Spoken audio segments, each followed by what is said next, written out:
एक राजा अपने नगर में राज्य करता था जिसकी राजधानी लखनऊ थी। उत्तर प्रदेश का बहुत बड़ा साम्राज्य दूर दूर तक प्रसिद्ध और फैला हुआ। एक दिन उसके मन में एक विचार आया कि वह अपने गुरुदेव से मिले। जब वह अपने गुरु जी के पास गए, तब उन्होंने अपने गुरु जी से एक बात कही, गुरुदेव, हमें वन जाने की अनुमति दे। गुरुदेव ने उन्हें समझाते हुए कहा कि है राजन, वन जाना और बड़े ही सावधानी से, और जब जा ही रहे हो तो मेरी एक चमत्कारी तलवार जो मुझे बहुत जरूरत पड़ेगी उसे लेते आना। राजा पूछते हुए कहता है, हे गुरुजी, आप बताएं कि वह कहां मिलेगी।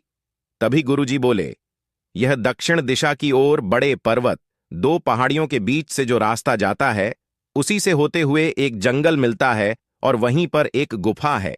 इस गुफा में यह तलवार है। तब राजा वहां से चलता है और जाता है दक्षिण दिशा की ओर, और पहाड़ियों को पार करते हुए एक जंगल में प्रवेश करता है जहां उसे बड़े बड़े जानवर और बड़े बड़े वृक्ष मिलते हैं। राजा बड़े चतुराई और सावधानी से जाता है और वहां देखा है कि चारों तरफ जल ही जल और बीच में चमत्कारी तलवार रखी हुई है। तब राजा घुसने की कोशिश की, लेकिन उसके मन में एक विचार आया और उसने एक कंकड़ उठाकर फेंक। जैसे ही पानी में फेंकते ही वह कंकड़ पानी में पिघल गया। तब राजा वहीं रुक गया।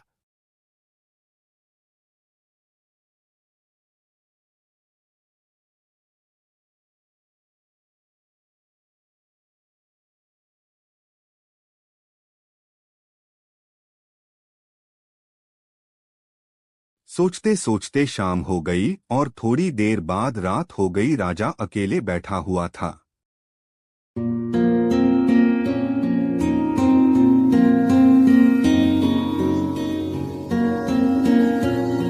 तब उसने मसाल जलाई।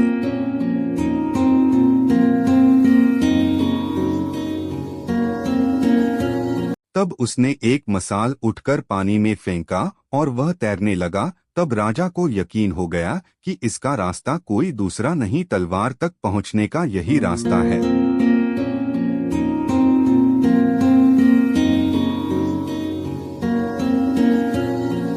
और राजा मसाल धीरे धीरे फेंककर सीढ़ी जैसी आकृति बना लेता है, तो वह उसे पर चलकर अपने मंजिल तक पहुंचता है, तलवार हासिल करता है। हासिल करने के बाद वह बड़े खुश होकर वहां से चला आता है। वापस आकर अपने गुरुजी से मिलता है। गुरुजी राजा को आते देखकर बड़े प्रसन्न हो जाते हैं और वह राजा को बड़े आदर साथ अपने पास बैठा लेते हैं और उनसे पूछते हैं, है राजन, आपने बहुत बड़ा उपकार का काम किया है। तब राजा बोलता है, हे गुरुजी, ये तो आपकी कृपा थी, और तलवार को दे देता है। और फिर राजा और गुरुजी दोनों साथ में जाते हैं अपने राजधानी लखनऊ। वहां के लोग राजा को देखकर बड़े खुश होते हैं और खुशियां मनाने लगते हैं।